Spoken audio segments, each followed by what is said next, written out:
The notes for these scenarios are on the website, so let's quickly run through them. Okay, the first scenario, it goes something like this.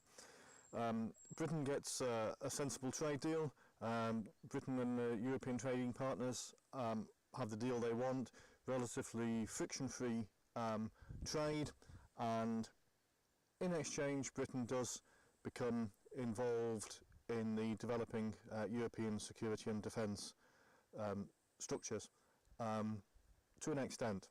Basically everyone lives happily ever after.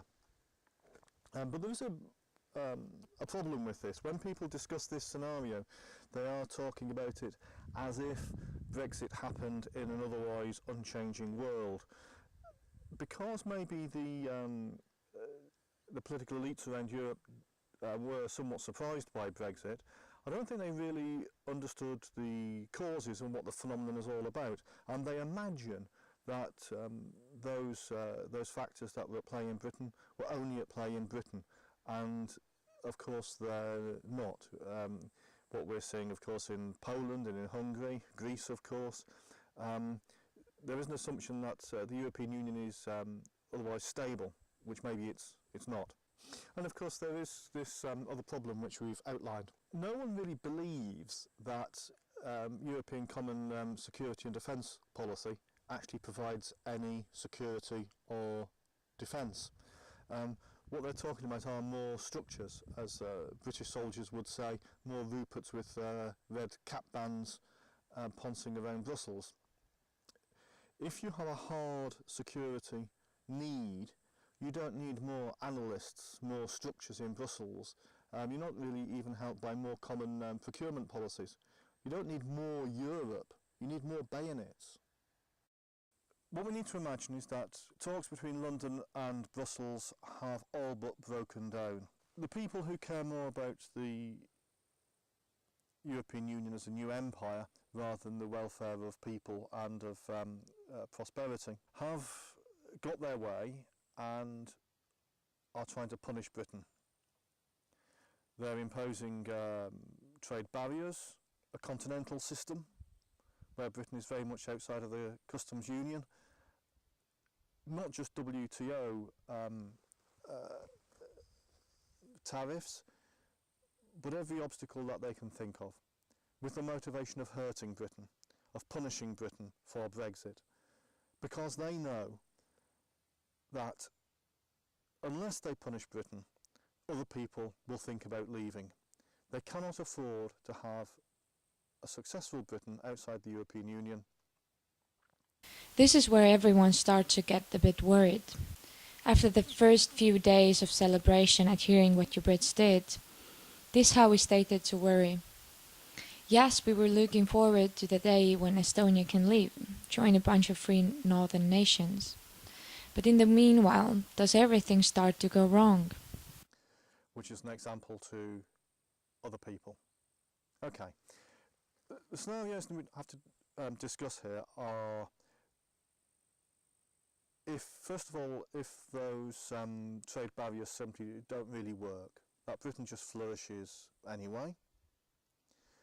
But then we have to imagine, what if they do hurt Britain a little bit, maybe quite a lot.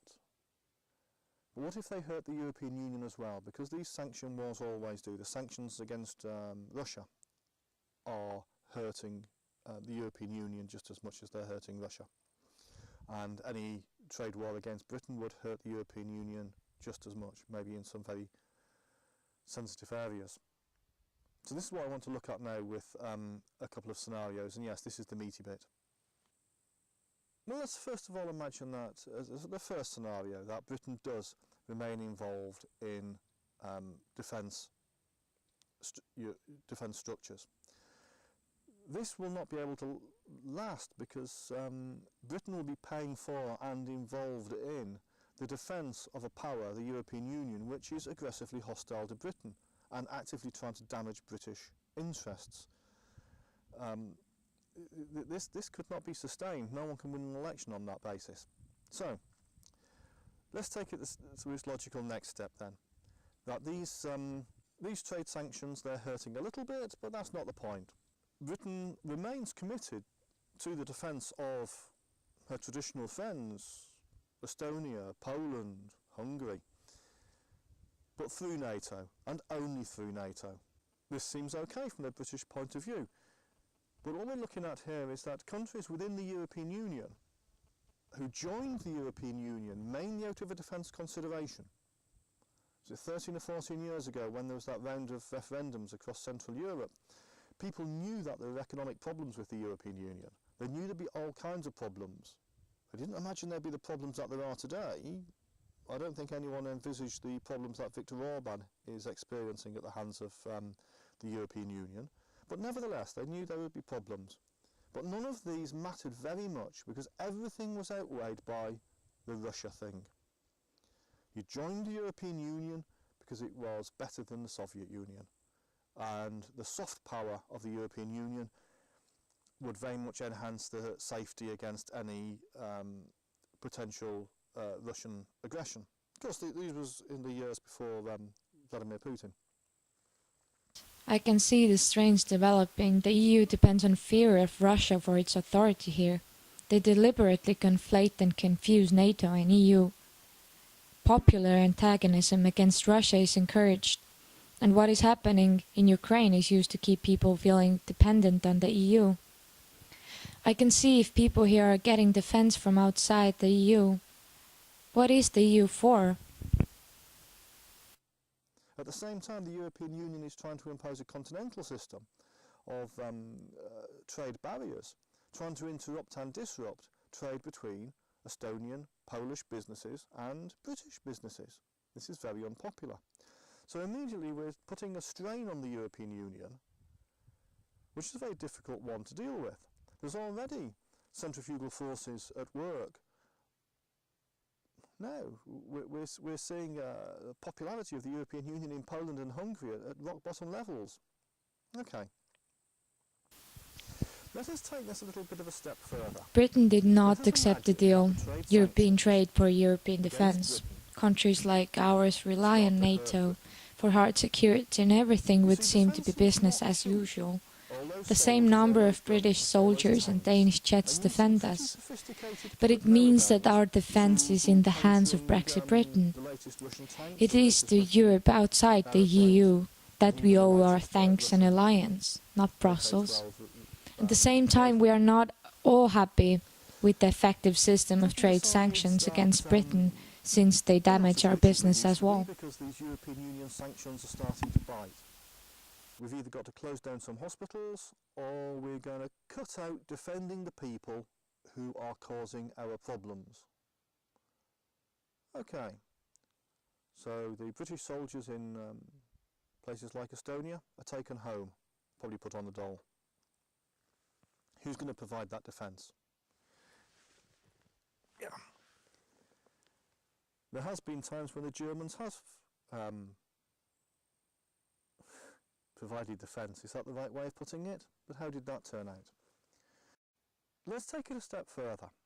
Let's say that these trade sanctions against Britain are hurting Britain really quite badly, so they can't and have chosen not to afford the defence of other countries that are quite hostile to them. But the sanctions have also started to hurt Germany, and Germany's really the only major donor to the European Union that's left. So Germany, even if it wanted to, cannot either afford any real hard defence commitment to the outlying provinces of the European Union. But hey, Vladimir Putin's a really nice guy, and you know, he understands. Oh, but Vladimir Putin's getting a little bit older now. It may not be Vladimir Putin we're dealing with. Okay, let's take it a step further.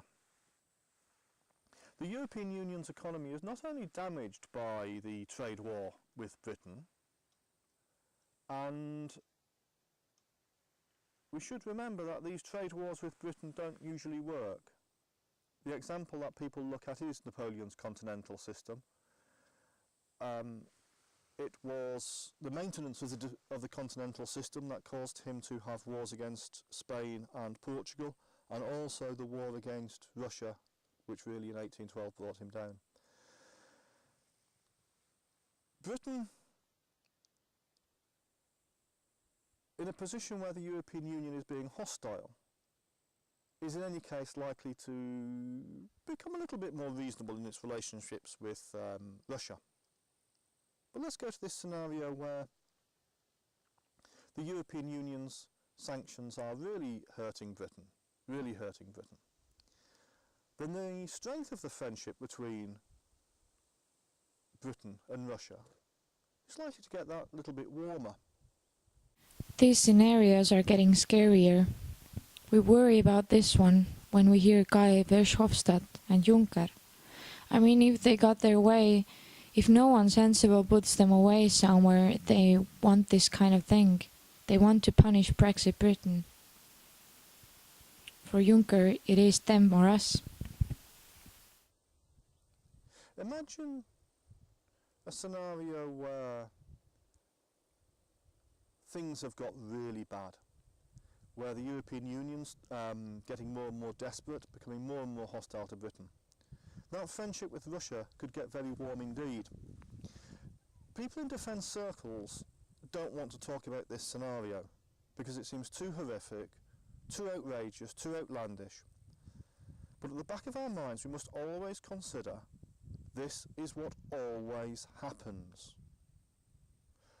When Napoleon was hostile against Britain, we made good alliance with Russia, and that's what ended Napoleon.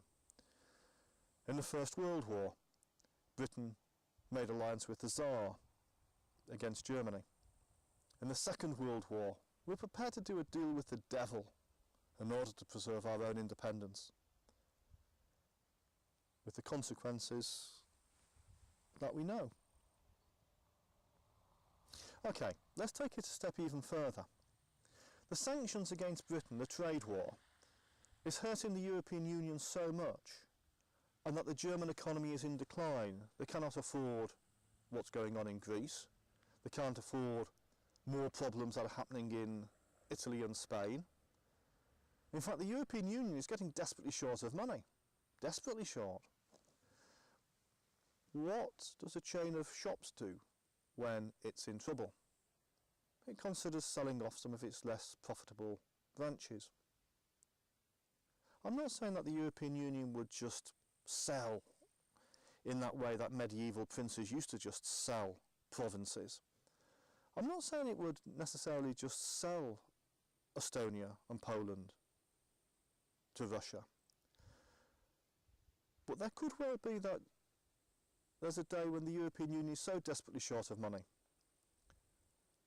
that Russia says, we can help. We can provide some gas at a super discount rate. We can provide some other metals and some other resources, and all we're looking for is an enhanced cooperation, an enhanced friendship in the border provinces. And what will Britain do? What can Britain do? What will anyone else do? What can they do? These are the scenarios that people are working through. They are the necessary consequences of a breakdown in relations between Britain and Brussels.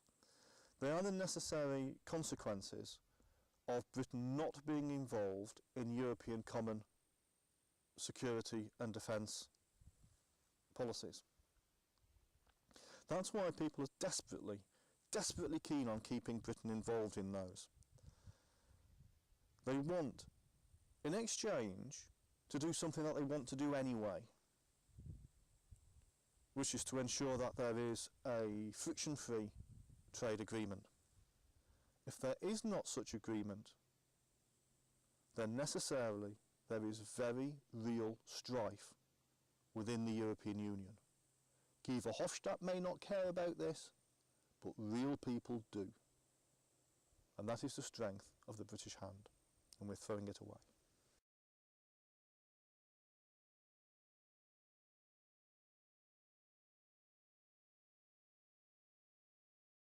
Please watch our series of short videos on the different possible defense and security scenarios post-Brexit.